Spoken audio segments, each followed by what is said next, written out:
ونصلي ونسلم على رسوله الكريم أما بعد فأعوذ بالله من الشيطان الرجيم بسم الله الرحمن الرحيم ألا إن أولياء الله لا خوف عليهم ولا هم يحزنون الذين آمنوا وكانوا يتقون صدق اللہ مولانا العظیم۔ اللہ رب العزت کا بے حد شکر ہے جس کی توفیق سے، فضل و کرم سے قرآن مجید فرقان حمید کی سورہ یونس اس کی 2 آیات بینات کی تلاوت کی ہے۔ چنانچہ اللہ رب العزت نے ارشاد فرمایا الا ان اولیاء اللہ لا خوف علیہم ولا هم يحزنون، فرمایا کہ خبردار، بے شک جو اللہ کے دوست ہیں انہیں نہ کوئی خوف ہوگا اور نہ ہی کوئی غم ہوگا۔ الذین آمنوا وکانوا یتقون، جو لوگ ایمان لائے اور پرہیزگار ہو گئے۔ ان آیات بینات میں اللہ رب العزت نے اپنے اولیاء کرام کا ذکر فرمایا ہے۔ تو آج کی گفتگو کا موضوع اللہ کے ولیوں کی شان اور عظمت کا بیان ہے۔ سب سے پہلے ولی کسے کہتے ہیں؟ کیونکہ اس آیت کریمہ میں اللہ رب العزت نے جو لفظ استعمال فرمایا ہے وہ ہے اولیاء۔ اولیاء یہ ولی کی جمع ہے۔ اب ولی کا معنی کیا ہے؟ علامہ حسین بن محمد راغب اصفہانی رحمۃ اللہ علیہ ولی کا معنی بیان کرتے ہوئے ارشاد فرماتے ہیں کہ ولایت کا معنی قرب ہے، قریب ہونا۔ اب یہ قریب ہونا خواہ جگہ کے اعتبار سے ہو، خواہ یہ قریب ہونا نسبت کے اعتبار سے ہو، دین کے اعتبار سے ہو، خواہ یہ دوستی کے اعتبار سے ہو، یہ قریب ہونا خواہ نصرت کے اعتبار سے ہو یا عقیدے کے اعتبار سے ہو، یعنی جس قسم کا مرضی قرب ہو۔ ولایت کا معنی کیا ہے؟ قرب ہے۔ اور اس آیت کریمہ میں جو اللہ رب العزت نے فرمایا ہے کہ اولیاء اللہ، اللہ کے ولی، اللہ کے دوست، تو اس کا معنی یہ ہے کہ وہ لوگ جو اللہ کی ذات میں مستغرق ہو گئے اور اللہ کی معرفت انہوں نے حاصل کر لی اور اس کے جمال اور اس کے جلال کے نور میں ہمیشہ مستغرق رہتے ہیں، اور اس وجہ سے انہیں اللہ کا قرب مل جاتا ہے، اللہ کے قریب ہو جاتے ہیں، اللہ کے مقرب بندے بن جاتے ہیں، اللہ کی عبادت، اللہ کی بندگی کی وجہ سے، اللہ کی محبت کی وجہ سے، تو اس لیے انہیں اولیاء اللہ کہا جاتا ہے۔ اسی طرح امام ابن جریر طبری رحمت اللہ علیہ انہوں نے اپنی تفسیر جامع البیان کے اندر ارشاد فرمایا،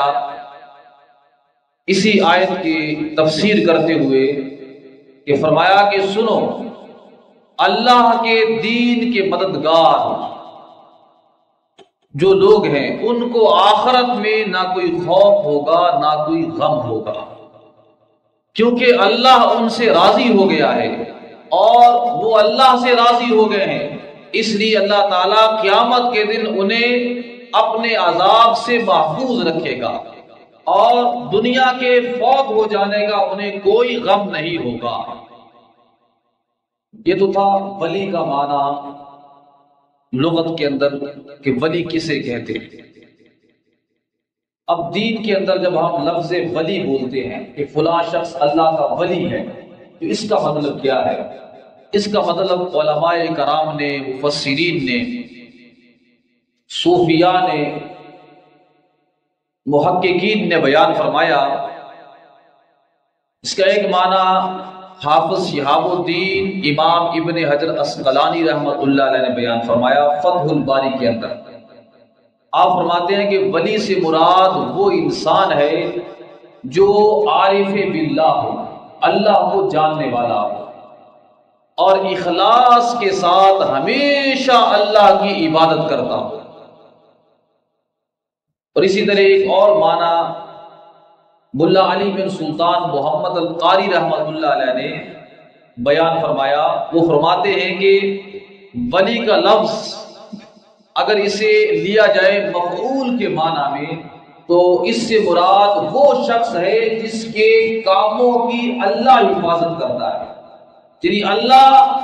ایک لحظہ بھر بھی اس بندے کو اس کے اپنے نفس کے سپرد نہیں کرتا ہے،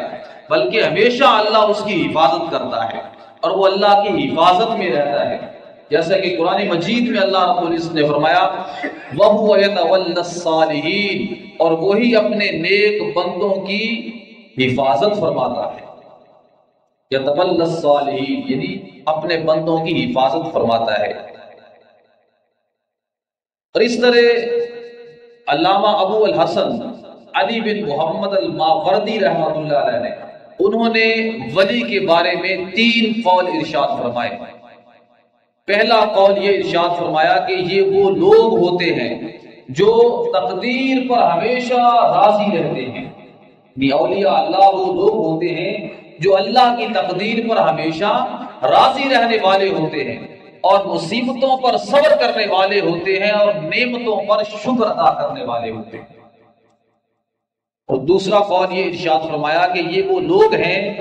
جن کے کام ہمیشہ حق کی موافقت میں ہوتے ہیں، یعنی وہ جو بھی کام کرتے ہیں حق کی موافقت میں کرتے ہیں۔ تیسرا قول یہ ارشاد فرمایا کہ یہ وہ لوگ ہیں جنہیں اولیاء اللہ کہا گیا ہے، جو محض اللہ کی رضا کے لیے، اللہ کی خوشنودی کے لیے اللہ کی مخلوق سے محبت کرنے والے ہوتے ہیں۔ وہ عزیزان گرامی قدر پتہ چلا کہ اولیاء اللہ سے مراد وہ لوگ ہیں جنہیں اللہ کی عبادت اور اللہ کی بندگی کی وجہ سے اللہ کا قرب مل گیا ہو، اور وہ ہمیشہ اللہ کی بندگی میں مصروف رہتے ہوں اور اللہ کے قرب کی تلاش میں رہتے ہوں، اور بندگان خدا کے ساتھ ان کا جو تعلق ہے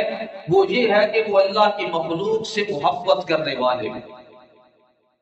اب آئیں احادیث مبارکہ کے اندر، حدیث پاک میں نبی پاک صاحب دولت صلی اللہ تعالی علیہ وسلم نے اپنے ارشادات میں اولیاء اللہ کی شان اور عظمت کو بیان فرمایا ہے۔ حدیث پاک میں ہے پیارے آقا علیہ الصلوۃ والسلام نے فرمایا، حضرت عمر ابن خطاب رضی اللہ تعالیٰ عنہ بیان کرتے ہیں، قال رسول اللہ صلی اللہ علیہ وسلم، رسول خدا صلی اللہ علیہ وسلم نے فرمایا،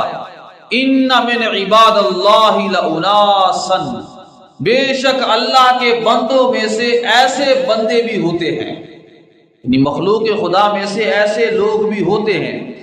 کہ ما ہم بانبیاء ولا شہداء، نہ تو وہ اللہ کے نبی ہوتے ہیں اور نہ ہی وہ شہید ہوتے ہیں۔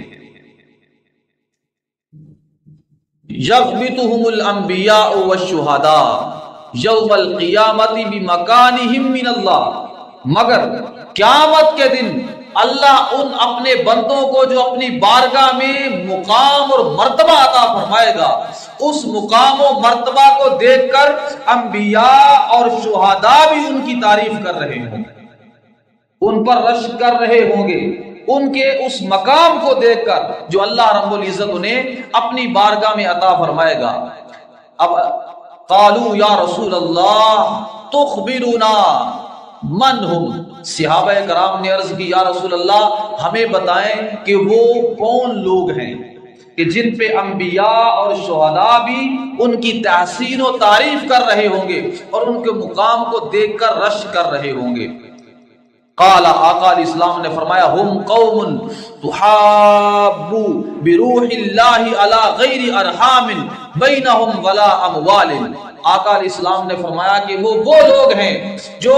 مخلوق خدا سے محض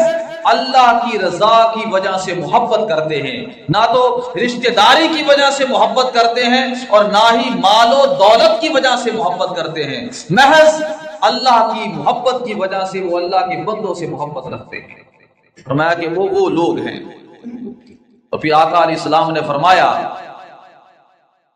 فواللہ ان وجوہہم لنور، اللہ کی عزت کی قسم ان کے چہرے قیامت کے دن نور کی طرح ہوں گے، وَإِنَّهُمْ لَعَلَىٰ نُورٍ، اور بے شک وہ نور پر ہوں گے۔ اور دوسری حدیث پاک میں ہے کہ لَهُمْ مَنَابِرُ مِن نُورٍ، وہ اللہ کے حضور قیامت کے دن نور کے ممبروں پر بیٹھے ہوئے ہوں گے۔ یہ انہیں مقام عطا کیا جائے گا جسے دیکھ کر شہداء اور انبیاء بھی ان کی تعریف کریں گے کہ ان کے لیے اللہ رب العزت قیامت کے دن نور کے ممبر لگائے گا اور وہ ان نور کے ممبروں پر جلوہ افروز ہوں گے۔ پھر فرمایا لا یخافون اذا خاف الناس، جب لوگ خوف زدہ ہوں گے تو انہیں اس وقت کوئی خوف نہیں ہوگا۔ ولا یحزنون اذا حزن الناس، جب لوگ غمگین ہوں گے انہیں اس وقت کوئی غم نہیں ہوگا۔ پھر میرے اور آپ کی آقا علیہ السلام نے وقرا الآیہ، قرآن مجید کی یہی آیت تلاوت فرمائی، الا ان اولیاء اللہ لا خوف علیہم ولا هم یحزنون۔ یعنی آقا علیہ السلام نے یہ حدیث مبارکہ بیان کر کے آقا علیہ السلام نے قرآن مجید کی یہ آیت پڑھی کہ قرآن مجید میں اللہ رب العزت فرماتا ہے کہ خبردار اللہ کے ولیوں کو قیامت کے دن نہ کوئی خوف ہوگا اور نہ ہی کوئی غم ہوگا۔ اسی طرح حدیث پاک میں ہے آقا علیہ السلام نے فرمایا، حضرت ابو ہریرہ رضی اللہ تعالیٰ عنہ بیان کرتے ہیں، آقا علیہ السلام نے فرمایا قال رسول اللہ صلی اللہ علیہ وسلم، رسول اللہ صلی اللہ علیہ وسلم نے فرمایا من عاد لی ان اللہ قال، یعنی اللہ رب العزت فرماتا ہے، یہ حدیث قدسی ہے، یعنی حدیث قدسی وہ ہوتی ہے جو اللہ کا کلام ہو اور بیان کرنے والے میرے اور آپ کی آقا علیہ السلام ہو، یعنی وہ قرآن نہیں ہوتا، وہ بیان اللہ کا ہوتا ہے لیکن اللہ سے روایت میرے اور آپ کی آقا علیہ السلام فرما رہے ہوتے ہیں۔ آقا علیہ السلام نے فرمایا ان اللہ قال، بے شک اللہ فرماتا ہے من عاد لی ولیا، جس شخص نے بھی میرے کسی ولی کے ساتھ دشمنی کی، فقد آذنتہ بالحرب، میں اللہ اسے اعلان جنگ کرتا ہوں۔ یعنی جو بندہ بھی اللہ کے کسی ولی کے ساتھ دشمنی کر بیٹھتا ہے اللہ اس کے لیے اعلان جنگ کر رہا ہے۔ اللہ رب العزت فرماتا ہے کہ پھر یہ حلال ہو جاتا ہے کہ میں اسے اعلان جنگ کرتا ہوں، یعنی اس نے میرے ولی کے ساتھ دشمنی نہیں کی ہے بلکہ اس نے میرے ساتھ دشمنی کر لی ہے، اب میں اسے اعلان جنگ کرتا ہوں۔ عزیزان گرامی قدر، ذرا غور کر کے دیکھیں، جس نے بھی اللہ کے ولی کے ساتھ دشمنی کی ہے اللہ تعالیٰ نے دنیا میں اس کا ککھ نہیں چھوڑا ہے۔ ذرا تاریخ پر غور کریں، انبیاء کرام علیہ السلام اس دنیا میں تشریف لائے، سارے نبی بھی اللہ کے ولی ہی تھے، اور جس نے بھی اللہ کے نبی کے ساتھ دشمنی کی پھر اللہ تعالیٰ نے اس کا کیا حال کیا۔ حضرت نوح علیہ السلام کو دیکھیں، اللہ کے نبی نوح علیہ السلام کے ساتھ دشمنی کی تو اللہ نے ساری قوم کو ہی نیست و نابود کر دیا۔ ہود علیہ السلام کا تذکرہ پڑھیں، حضرت صالح علیہ السلام کا تذکرہ پڑھیں، حضرت موسیٰ علیہ السلام کا مقابلہ فرعون نے کیا، اللہ رب العزت نے بڑی بڑی بادشاہیاں تھی ان کے پاس، بڑا نام تھا ان کے پاس، لیکن انہوں نے ٹکر کس سے لے لی؟ اللہ کے نبیوں سے، اللہ کے ولیوں سے، تو اللہ تعالیٰ نے ان کا نام و نشان ہی ختم کر دیا ہے ہمیشہ کے لیے۔ ادھر یزید ابن معاویہ کی طرف دیکھیں، یزید اس کے پاس تخت تھا، تاج تھی، دولت تھی اور حکمرانی تھی، اور ادھر حضرت امام حسین علیہ السلام ان کے پاس کچھ بھی نہیں تھا، صرف 72 آدمی تھے آپ کے ساتھ۔ اس نے اپنے غرور اور گھمنڈ کے ساتھ حضرت امام حسین علیہ السلام سے ٹکر تو لے لی اور ان کو شہید کر دیا، لیکن آج اس کا نام و نشان بھی نہیں بچا۔ آپ دیکھتے ہیں، تاریخ پڑھ کر دیکھیں، یزید کے 15 بیٹے تھے، بیٹیاں تھی، حکومت تھی، طاقت تھی، اس نے ٹکر کس سے لی؟ حسین ابن علی سے لی، جو اولیاء اللہ کے سردار ہیں، جنتی جوانوں کے سردار ہیں، آپ سے دشمنی کی آپ کا میدان کربلا میں ایک بیٹا بچا تھا حضرت زین العابدین،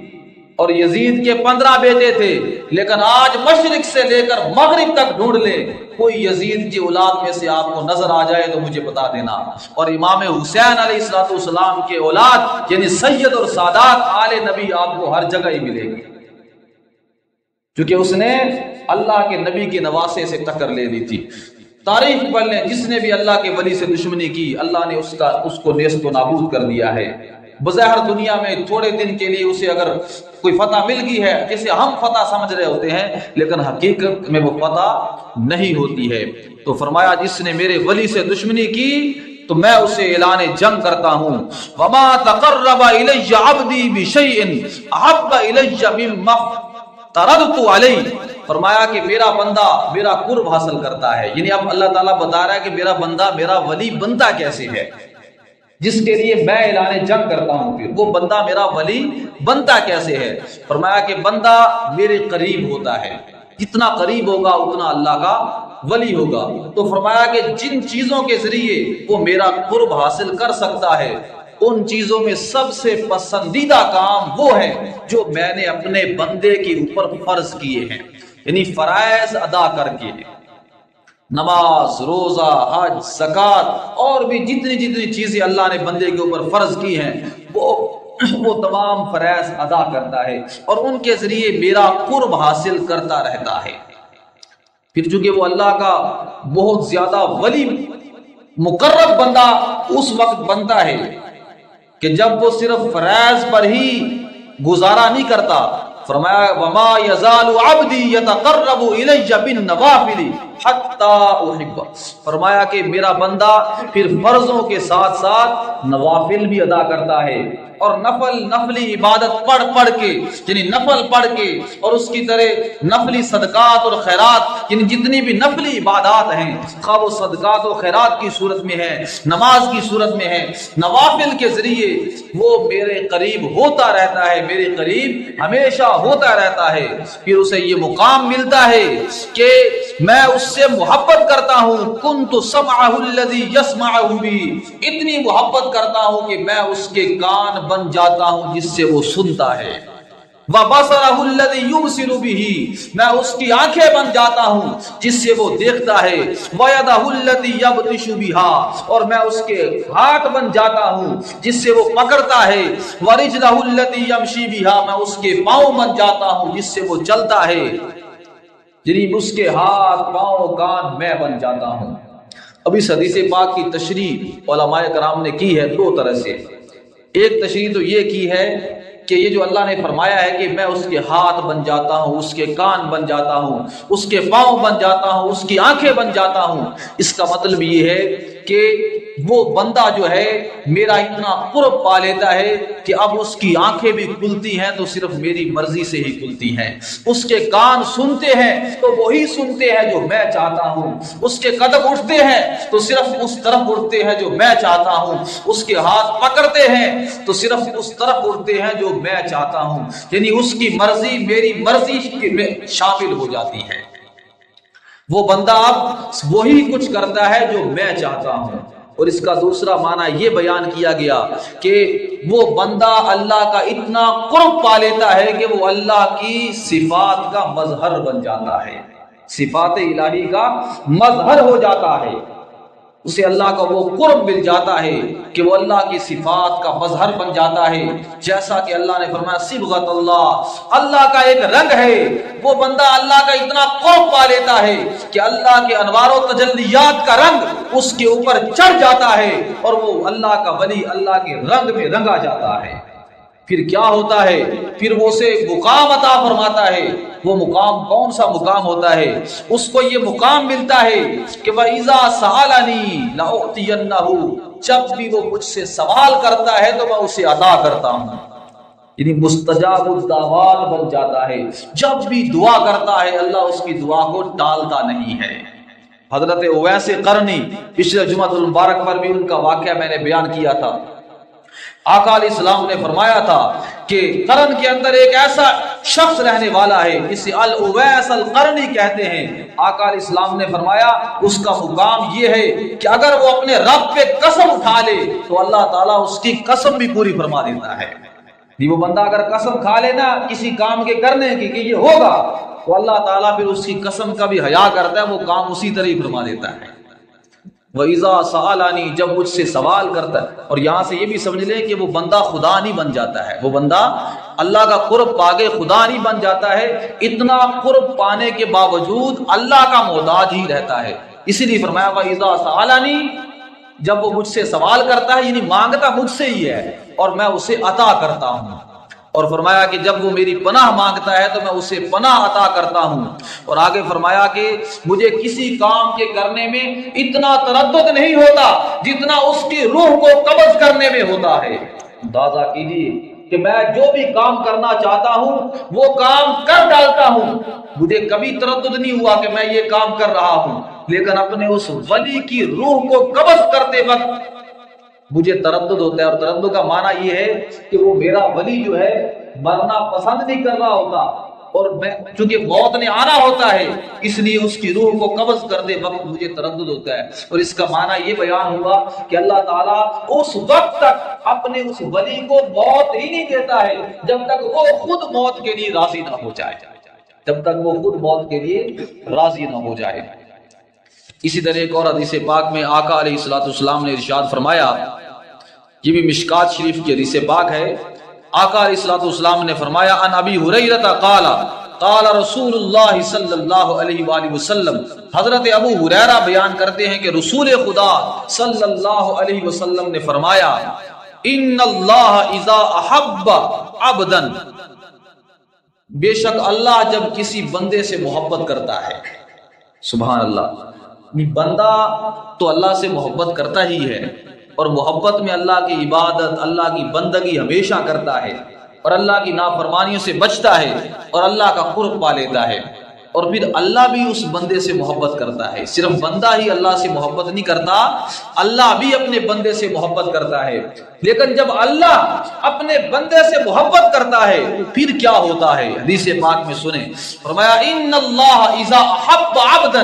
بے شک اللہ جب اپنے کسی بندے سے محبت کرتا ہے دعا جبریل، تو جبریل کو بلاتا ہے، فرماتا جبریل، عرض کرتے ہیں یا رب جلیل کیا حکم ہے؟ فرماتا ادھر آؤ، یا اللہ کیا حکم ہے؟ فقال، فرماتا انی احب فلانا، میں فلاں سے محبت کرتا ہوں، میں اپنے فلاں بندے سے محبت کرتا ہوں، وہ میرا ولی ہو گیا ہے، میں اس سے محبت کرتا ہوں۔ عرض کرتے ہیں مولا میرے لیے کیا حکم ہے؟ فرمایا فاحبہ، تو بھی اس سے محبت کر، چونکہ میں محبت کر رہا ہوں اس سے اپنے بندے سے، تو جبریل چونکہ تو سارے فرشتوں کا سردار ہے، اب تو بھی میرے اس بندے سے محبت کر۔ تو آقا علیہ السلام نے فرمایا فیحبہ جبریل، تو جبریل بھی اس بندے سے محبت کرتا ہے۔ ثم ینادی فی السماء، یہاں تک بات نہیں رہتی، پھر آقا علیہ السلام نے فرمایا جبریل آسمانی دنیا میں یہ اعلان کر دیتا ہے، آسمانوں پر، کہ کیا اعلان؟ فیقول، یہ اعلان کرتا ہے ان اللہ یحب فلانا، کہ اے آسمان والو، اللہ کا جو فلاں بندہ ہے اللہ اپنے اس بندے سے محبت فرماتا ہے۔ سن لو، اب آسمان والی فرشتے کہتے ہیں کہ ہمارے لیے کیا حکم ہے؟ حکم ہوتا ہے فاحبوا، تم بھی اس سے محبت کرو۔ اب سارے آسمان والے اللہ کے اس ولی سے محبت کرنے لگتے ہیں، چونکہ پہلے اللہ نے محبت فرمائی، پھر جبرائیل امین نے، اب سارے آسمان والوں کو حکم ہوتا ہے کہ اس بندے سے محبت کرو۔ پھر فرمایا فَيُحِبُّهُ أَهْلُ السَّمَاءِ، پھر آسمان والے اس سے محبت کرنے لگ جاتے ہیں۔ ثم یودع له القبول فی الارض، پھر کیا ہوتا ہے؟ پھر زمین والوں کے دلوں میں اللہ اس بندے کی قبولیت پیدا کر دیتا ہے کہ ہر بندہ اس بندے کی عزت و احترام کرتا ہے، اسے قبول عام مل جاتا ہے، شہرت عام مل جاتی ہے، دنیا میں وہ مشہور و معروف ہو جاتا ہے، لوگوں کے دلوں میں اس کی عزت، ادب اور احترام اللہ رب العزت پیدا کر دیتا ہے۔ حدیث پاک مکمل کرتے جائیں۔ دوسری طرف یہ تو اللہ کا ولی تھا، وَإِذَا ابغض عبدا دعا جبریل، اللہ اگر کسی سے بغض کرے، اللہ نہ کرے، اللہ اپنے بغض سے، اپنے دشمنی سے ہر بندے کو محفوظ فرمائے۔ وَإِذَا أَبْغَضَ عَبْدًا، فرمایا کہ جب اللہ کسی سے دشمنی کر لے تو دعا جبریل، جبریل کو بلاتا ہے، فیقول، فرماتا ہے انی ابغض فلانا، میں فلاں بندے سے دشمنی رکھتا ہوں، فابغضه، فرماتا ہے کہ جبریل تو بھی اس سے دشمنی کر۔ پھر فرمایا فیبغضه جبریل، جبریل بھی اس بندے سے دشمنی کرتا ہے چونکہ اللہ اس کا دشمن ہو گیا ہے۔ ثم ینادی جبریل، جبریل پھر آسمانوں میں، یہ فی اہل السماء، آسمانوں میں یہ اعلان کرتا ہے کہ ان اللہ یبغض فلانا، اللہ فلان سے دشمنی کرتا ہے، فابغضوه، اے آسمان والو تم بھی اس سے دشمنی کرو۔ پھر سارے آسمان والے اس سے دشمنی کرتے ہیں۔ ثم یودع له البغضاء فی الارض، پھر زمین والوں کے دلوں میں بھی اس کی دشمنی ڈال دی جاتی ہے۔ اسی لیے تو کسی نے کیا خوب کہا ہے کہ اگر تو بیلی تے سارا جگ بیلی، یعنی اگر اللہ بیلی بن جائے تو پھر سارا جگ ہی بیلی ہو جاتا ہے، اور اگر اللہ دشمن ہو جائے کسی کا پھر سارا جگ ہی دشمن ہو جاتا ہے۔ اس لیے عزیزان گرامی قدر، ہمیں چاہیے کہ ہم اولیاء اللہ کی بارگاہ میں جایا کریں، ان کے پاس بیٹھا کریں، کیونکہ ان کو اللہ تعالیٰ نے وہ قرب عطا فرمایا ہے جس کی وجہ سے ہمیں بھی اللہ تعالیٰ کا قرب مل سکتا ہے۔ اللہ رب العزت کی بارگاہ میں دعا، اللہ تعالیٰ ہمیں عمل کرنے کی توفیق عطا فرمائے، آمین بجاہ النبی۔